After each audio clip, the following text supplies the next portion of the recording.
মুসা নবী রোজা রাখছিলেন। মুসা নবী রোজা রাখতে গেলেন কেন? কারণ সেই দিন ফেরাউনের হাত থেকে আল্লাহ ওনারে কি করছেন? সেভ করেছিলেন। কি কঠিন নির্যাতন না ফেরাউন করেছিল। মুসা নবীর নামটাই কোরআনে আল্লাহ 136 বার নিয়েছেন। সুবহানাল্লাহ বলবেন না? কতবার?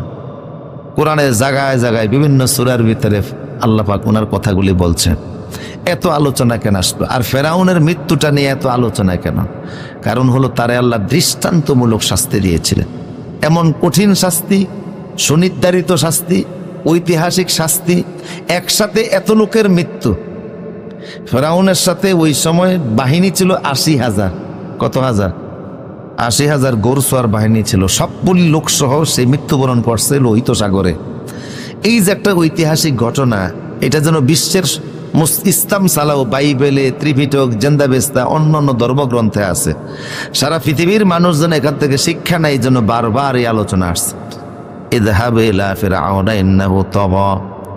মুসা নবীকে আল্লাহ বলছেন তুমি ফেরাউনের কাছে যাও, কারণ সে সীমা লঙ্ঘন করে ফেলেছে, বিদ্রোহী হয়ে গেছে। তগা মানে বিদ্রোহ, বিদ্রোহী হয়ে গেছে।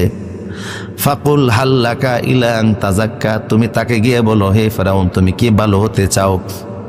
তুমি যদি ভালো হতে চাও, এই বিদ্রোহী জীবন থেকে বের হইতে চাও, আহাদিয়াকা ইলা রাব্বিকা ফাতাখশা, তাইলে আমি তোমার এমন রাস্তা দেখাবো যে রাস্তায় চললে তোমার এত বড় জিন্দেগির সব পাপ আল্লাহ মাফ করে দিবে।